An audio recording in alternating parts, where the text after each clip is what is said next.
Dismount. Tell me something, folks. Question for you is that, what is escapism? Now, generally, I like to ask all of you who are watching this video, because I know most of my viewers here have common sense. Some of you know what escapism means, or what it is. Now, why I say this? Yeah, I'm gonna show you this. All right, ladies and gentlemen, we are going to talk about Mewgenics, the hit indie video game that is taking the world by storm right now. Mewgenics is really important for a multitude of reasons, and we're going to discuss every single one of those reasons in this video. But the main concern that's happening with Mewgenics right now is the fact that the creator, Edmund McMillan, is getting attacked right now by the modern audience. Yes, ladies and gentlemen, I'm not kidding. He's getting attacked right now by the modern audience and the activists over on X because of insane reasons that you would not even believe. But we're going to talk about them. An article here from PC Gamer says Mewgenics co-creator Edmund McMillan says people need to get more creative with their hate in response to disappointment over controversial cameo meows. Now, he apparently has hired certain voice actors like Ethan Klein, for example, or Chris Chan, apparently, for the for some of the cats in the game. Remember the word, Ethan Klein. I'm sorry some of you heard about it. I'm gonna be abundantly clear, okay? I'm all for supporting Palestine, okay? I always pray for them. Remember, this is a video game, okay? As gamers, all we want to know is the game is good. Is the mechanic is good? Can it be playable? Gamers don't want to hear anything that is real life into. Let me summarize this way. All gamers want is to just escape from reality, okay? That's it. It's the reason why video game is a form of escapism. Same goes for movies and television. But sadly, it is now invaded by activists. Don't say otherwise, okay? There are still activists, mostly in the Western AAA. And frankly, they're not gonna improve, and they will continue to do this moronic thing by attacking indie AA and Eastern games that are, I don't know, giving gamers what they want. A fun video game. That's what gamers want. Reasons why he's also getting attacked online right now, and I shit you not, is because apparently he quote tweeted streamers playing his game, which I feel like any developer would do, and one of the streamers that he quote tweeted playing the game was Emaru, the streamer who's getting attacked right now by all the activists because apparently she didn't want to talk about politics in her stream, and then she eventually bent the knee to them, and shocker, they're still attacking her anyway. Yeah. Seriously, what is it with you guys? Look, for Emaru, okay, listen, when she said she doesn't want to talk about politics, okay, just want to talk about the game, that's what she means, okay? In my gaming channel, you rarely see me talk about politics, okay? When I was playing either Kingdom Hearts or Marvel Rivals or better yet, Resident Evil, how come I didn't hear Leon Kennedy say anything about, I don't know, Palestine or better yet, Ukraine and all that sorts?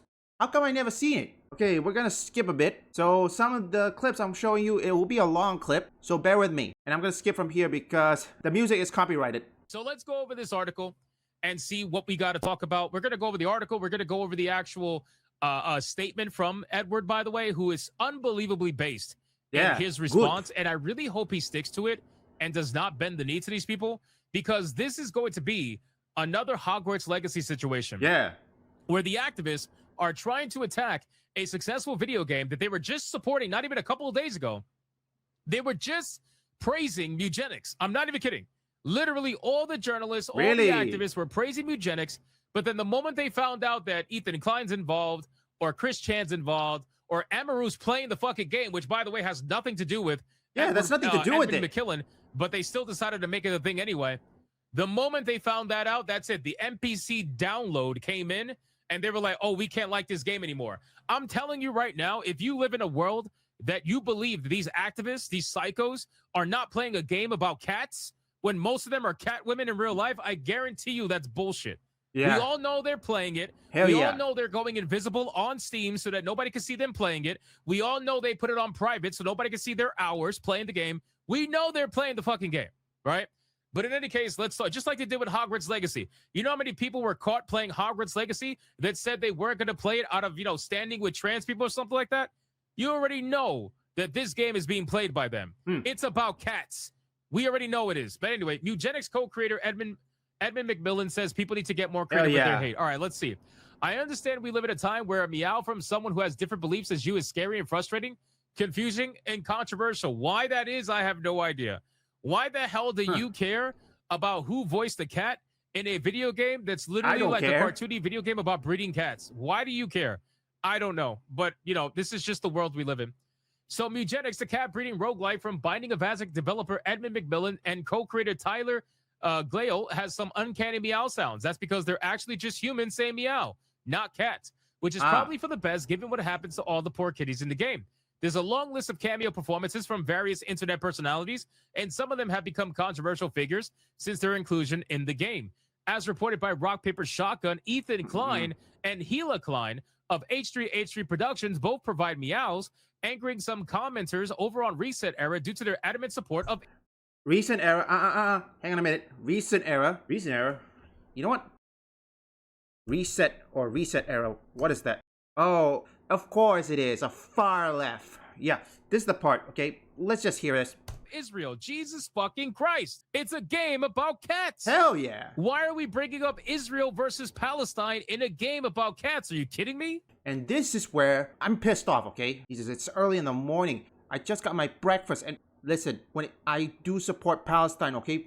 But this one right here, this is crossing the line. The moment you get into the video game industry, okay? A media that everyone beloved, guess what? Oh, no. You're not getting away. I'm calling you out. Listen, this is a game, okay? It's for escapism. We don't want to see anything real life happening. I'm supposed to be playing Resident Evil games, and now I have to sit here and listen to video game journalists spouting Israel and Palestine. I don't know, folks. Let's continue forward.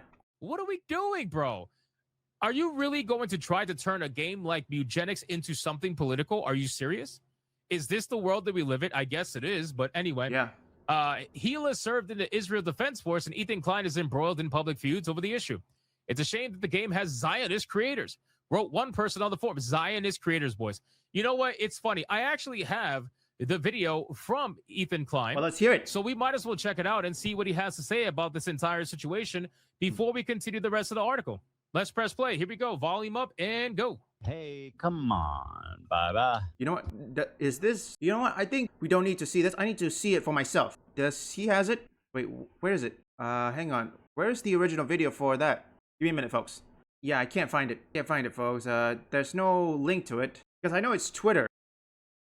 You know what? Let's see. I think Ethan Klein has Twitter. H3H3. Let's see. Does he has anything about Mewgenics? Where is it? Not this one. This is Ethan Klein. Okay, let's try this again. Mewgenics Twitter. Let's see if there is. I can't even load it. Oh, you know what? Let's just see it. Mewgenics, this is the hater corner. I'm almost out of this. Mewgenics is a game that came out, by the way. Really? Oh, wait. Comes out tomorrow. Tomorrow.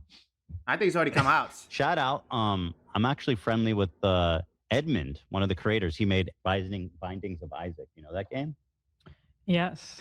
Prolific game. A terrific game. I've clocked many hours playing that.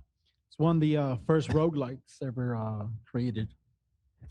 And so they've been working on this game for like 6 years. It's finally come out tomorrow. I can already play it because I got because I'm hooked up. Damn. Oh, can you hook me up? But also I voiced one of the cats. I heard. Oh, that's exciting. He asked me for that years ago. Yeah. That's super cool. But I was pointed towards this review. It's funny. He says he was asked that years ago. So everything that people are getting pissed about is not even a decision that was made recently. But because of recent politics, they want to get mad over it. It's like, bro, this game has been in development for over 6 years. Actually, I think over 8 years. Maybe from more. what I understand. So what are we doing? Mostly it has like tens. Everybody loves this game, agrees this game is great. This right? is I've been playing it. This is crossing the line. It's great. But there was one person that gave it an 8. Really? Naomi Jackson. Okay. Just for some clarification. Okay, you know what? Naomi Jackson. Let's go see that. Naomi Jackson. Where is it, this thing? It is Sifter. Jackson Sifter. I need to see this. Naomi Jackson. Damn it. You know what? Let's just continue forward. Naomi Jackson. Just for some clarification, Mewgenics has been getting pretty much 9s and 10s across the board. That's right. But there's one journalist from one website that gave the game an 8. And the reason why they gave the game an 8 is not because of the gameplay. not because of the problem with the game, but only because of the inclusion of Ethan and Gila. That is literally it. A literal political point deduction on a video game about cats. Just because of Ethan and his wife, you give the game an 8? What? You know what? I'm gonna say it outright. Remember, I really don't like when seeing people lose their jobs. But when it comes to activists that are losing their jobs, guess what? I have no sympathy for that. I'm glad activists are losing their jobs. Sticking point for her if you go to the end of the review. She says, despite its inclusivity, when I reached the credits, I discovered just how many celebrity cameos there were for different meows. Unfortunately, including some I consider to be quite problematic, namely Ethan and Ela Klein. Oh my God. I'm unsure if I've come across their cameo yet while playing, but their inclusion is personally a sore point that does impact my love for mewgenics. While I still support its message, which I believe to be against unsafe breeding practices, including people who have called genocide against a certain group of people inevitable, waters down that message somewhat. Oh my God. When the fuck did I say that? You scumbag. Oh my fuck God. you. What the fuck? When the fuck did I say that? And because of that, they gave the game an 8. Tell me exactly why we are trying to listen to gaming journalists again. You know, they like to complain about how YouTubers have taken over and whatnot. Meanwhile, they're writing some bullshit like that nobody wants to listen to. Like, bro, it's a game about cats, my guy. That's right. Why are you even bringing this up? Who gives a shit? And also, how come every time a failed game got a high score, but the studio shut down, while a successful game that got a low score succeed and gets millions of players? People that want other people to get mad for their own personal beliefs. Like, bro, all people are going to do is just make fun of what you're saying. Anyway, so that was the Ethan Klein and Gila Klein clip. Now let's continue. So when we added most of the people on the list, it was ages ago, Ethan said, which we already covered. Also on the list is the Game Awards stage invader, Matt and Even, who has appeared on a number of podcasts. I didn't realize Matt was controversial, and I mean, a lot of these people are characters doing bits. I wanted the game to feature a huge array of iconic voices I've been hearing echoing across the internet for most of my time making games. According to Macmillan, as some probably noticed, I was all over the place when it came to cameos and did my best to include and keep ones that clashed or kind of counterbalanced each other. Macmillan adds that the inclusion of Ethan and Hilo is counterbalanced by iDubbbz and Anissa. Two creators' RPS notes have been supportive of Palestine. So what the fuck is the problem? I don't see you complaining about iDubbbz and Anissa's involvement. Gee, I wonder why.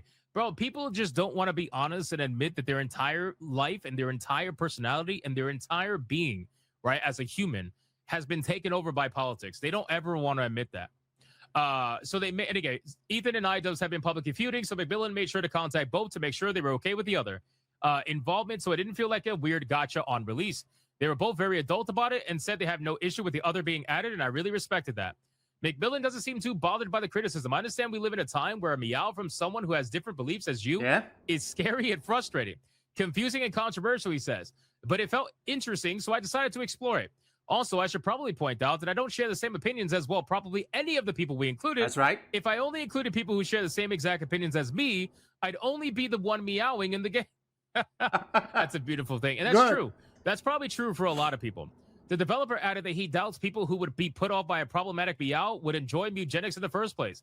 For those who do want to play the game, but find one or more of the inclusions upsetting, Macmillan suggests making the most of the cat army's disposability. Basically, he's saying if you find one of the voices to be problematic, then destroy them in the game. You know what I mean? Like that. That's such a simple thing. Yeah, simple. So based, number one, that's great. And number two, like what the fuck are we doing? It's a game based on cats. Can we seriously stop? It's insane. Now, the good thing is that just like Hogwarts Legacy... Okay, before we get to that, listen, folks. Look, I'm all about supporting Palestine, but there are times where I, as a gamer, have to draw the line, okay? This is one of them. Gamers just want a good and fun video game, okay? We don't want to see politics or anything in the video games. Yes, there are games that has political in it, but it is separated from the real world. It has nothing to do with it. Game based on cats. Can we seriously stop? It's insane. Now, the good thing is that just like Hogwarts Legacy, this supposed boycott that they're trying to do against the game has had zero effect. If anything, it's had the reverse effect, right? Look at Game Informer. Mewgenics recouped its 8-year development costs in just 3 hours Hoorah! after the cat-breeding roguelike games launched yesterday. They wrote this on February 11th before any of them realized the involvement from the supposed problematic people. So these people were promoting the game. They were talking about how successful the game was, and then all of a sudden they found out that it involves certain people, and then suddenly that's a problem. Now, obviously, Asmongold got involved with this because, I mean, why wouldn't he? It involves a lot of people that he personally talks about. Yep. And we got a post here from Yeet that says, Asmongold shouts out Edmund McKillen for how he responded to the noise surrounding some of the voice characters in Mewgenics. This guy brought in Chris Chan to be on his game. What a fucking legend. Let's see what Asmongold has. Okay, you know what? Why don't we go check that? Let's see. Yeet. Where is it? Give me a minute, folks. I'm trying to find it. Okay, this is the one. You already seen that. We're gonna see that, but I know for certain Asmongold is here somewhere. What? I don't know. I can't even load more, evidently. But this is the one. See this? Shout out, Zay. And also, okay, I couldn't find it. This is a long video, folks. A longer one. What Asmongold has to say about this whole situation. Shout out to the Roach King. Edmund McMillan spoke with Mark Warren and addressed the criticism surrounding some of his choices for voice actors. Ethan and Gila Klein, Chris Chan, and Matan. This guy brought in Chris Chan to be in his game? Oh. What a fucking legend. What a god. Oh, man. I didn't even know this. And why is Matan, like, he's not controversial. What do you mean? I never the heard only about person him. here who's really controversial is Chris Chan. Ethan's not really controversial. Matan's not controversial. I wouldn't call it. I don't know. Like, and I do find it to be interesting that the other, like, this guy is Israeli and this guy's a Jew, and I think that he has Israeli citizenship. So it's very interesting. I wonder where all of this controversy comes from. Isn't that weird that 2 out of the 3 people that are being mentioned had that happen? I wonder if there's going to be any Sonichu related, like, you know, in-game secret whatever, like medallions or something like that. I think that would be pretty cool. And so he goes and he says, I wanted this game to feature a huge array of iconic voices I've been hearing echoing across the internet for most of my time making games. The inclusion of Ethan and Hilo was counterbalanced by iDubbbz and Anissa. I made sure to contact them both to make sure they were okay. Very adult about it, and I really respected that. I included Chris, but also Liquid Chris. I didn't realize Matan was controversial. If I only included people who share the exact same opinions of me, I'd be the only one meowing in the game. If a cat appears with the voice of someone you hate, you can literally throw it in the trash or worse. Thank fucking God we have a developer that has some balls. Thank God for the developers, alright? He's standing his ground. Edmund, always remember this quote if you're watching this. No matter how the wind howls, the mountain cannot bow to it. One meowing in the game. If a cat appears with the voice of someone you hate, you can literally throw it in the trash or worse. Thank fucking God we have a developer that has some balls. Seriously. Thank God. Yeah. Like, really, this is the most pathetic and embarrassing thing ever. Well, you can't have them in a video game. It's not the right thing. I just remember what they did in 2013. It was that. Shut the fuck up. Yeah. Shut the fuck up. Like, it's funny. It's funny. And that's the end of it. Like, all of these weird busybodies, I want to tell you what to do. I want to control Moral what police. you're saying. Ah, bro, it's so exhausting, isn't it? It's the moral police of the internet. It's people that have some of the worst things in their closet. People that are some of the most disgusting people in the world. That's right. For a multitude of different reasons. Going out there trying to tell you how disgusting you are because you like women looking a certain way. Or you being disgusting because you don't believe in supporting certain political whatever nonsense that they petition. Like, it's moral fucking busybodies, bro. Yeah. It's literal internet Karens. And the sad thing is that a lot of them are men too, not just women. So That's right. the Karen, you know, the Karen claim is a very blanket claim, but that's what it is, man. It's people that have no interesting life outside of the internet, that have nothing going for them in real life, that project onto you how bad your life is supposedly, but really they're talking about their own. They project, and then after they get felted eventually by the revelation of whatever, they just end up going into their corner and coming back as a totally different account. Every single time. Drives me fucking crazy. That's right. So I'm happy to see somebody not even playing games with this. Upcoming DLC packs featuring Hassan and Asmongold. Stranger things have happened. What? Can you imagine if Asmongold and Hassan were in the game? Yeah, that's good to That see. would be legit hilarious. Now, I just want to drive a certain point home about the lack of success that these people are having with their boycott. Okay, so the modern audience would have you believe that this is the game that should exist, and this is the only games that should exist, right? Games that essentially rewrite history and try to sell it to you as a video game, when really it's just propaganda at the end of the day. These games released, by the way, on the same day. That's right. Reloaded released on the same day as Mewgenics, and Reloaded released to 57. This is the power of the modern audience, guys. Right. Nice job. 57 players, all-time peak. Congratulations, a-hole. You played yourself. Reloaded. It released on the same day as Whoa, Mewgenics. hang on a sec. Sorry about that. I have a problem with my computer. This is the power of the modern audience, guys. 57 players, all-time peak. Reloaded. It released on the same day as Mewgenics, and Mewgenics on that day hit 77,887 players on Steam. So again, it goes to show the power that the modern audience has, which is very minimal. And by the way, after the supposed boycott that they're trying to do, just to drive the point home even more, now they're at 89,765 all-time concurrent players. Okay, how about we drive that point even more? Let's drive that point. Okay. Mewgenics. Let's drive that home. 100,000, folks. 100,000. Hoorah! They hit this 6 hours ago at the time of this particular video, and the number just keeps going up. Every single day, you see the heartbeat pattern continue to go higher and higher and higher and higher. Good. So I got to imagine this boycott really isn't exactly working out very well for them. So what exactly are we doing here? Now, if the numbers weren't going to be enough to felt the modern audience and to make them realize how useless their boycott is, because, you know, these are the ones who are always talking about your boycott against Yote didn't work. Meanwhile, nobody called for a boycott on Yote. I didn't even call it. At least not that I can remember publicly. I know I didn't. I know a lot of other creators didn't. But these people will actually call for a boycott. They have done it with Hogwarts Legacy. That's right. They've done it with other video games, and every single time they do it, they failed.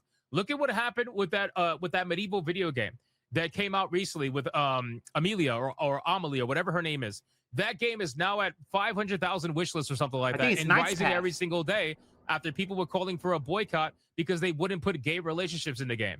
Well, here's even something funnier to drive the point home. Just about an hour ago, you know what Edmund McKillen decided to do? Not only did he double down, because, by the way, he's getting hate for quote tweeting Emaru, who is playing his game, by the way. Yeah. This started a couple of days ago, right? But the funny thing is, Edmund McKillen, an hour ago, he doubled down and quote tweeted Emaru again. Good. He says, I can't believe I'm tweeting this again. Oh my God. Oh my God. So, guys, it's very clear that he does not care. Yeah. And I think that's a great thing. I hope he continues to not care. I hope he continues to double down. I hope he continues to triple down, because the success is going to continue to roll in. And this entire nonsense about trying to make this into some like online Karen bullshit, people like trying to moral police you and talk about what you can and cannot say, or what you can and cannot do, or what you can and cannot listen to. These people need to get their own fucking lives in check. Figure out their own personal lives, because nobody who's happy in real life is online trying to police what somebody else is doing in their life. Nobody who's happy in real life does that. That just doesn't happen. You can go online, you can join the discourse, you can talk about gaming, you can talk about the good and bad and the ugly, but if you're out here trying to police other people's lives, or even worse, if you're out here worried about what other people are doing in their own lives, you're clearly not very happy. Shout out to Hypnotic. I have to say, he hit that home. Look, folks, what we take from this is that, listen, gamers just want good and fun video game, okay? We don't want to see anti-Palestine or free Palestine, whatever it is. Listen, I'm all for supporting them. But the moment you get into this media, okay, the video game media, oh, that's where I draw the line. Video games is an escapism. It's not for political activists. No, yes, I'm using that word. Well, besides, of course, woke activists, which I'm certain you tell me that woke has no meanings, which is true. So I'm calling these people activists. Whether these developers want to admit or not, in the Western AAA, there are still activists roaming around. They are continuing to blackmail game developers into changing, like in Overwatch. And as long as that's still on, the Western AAA, they will never succeed. They will continue to do the same slop thing, aka slop game, and they will never improve. They will never take risks. Indie, AA, and Eastern games are going to be the king. This is proof of it. So again, keep your damn politics out of the video game, okay? This is a video game, okay? All we want is to just play the game and not worry about the real world, okay? We want to escape it. That's it. Now, I'm going back and playing Resident Evil.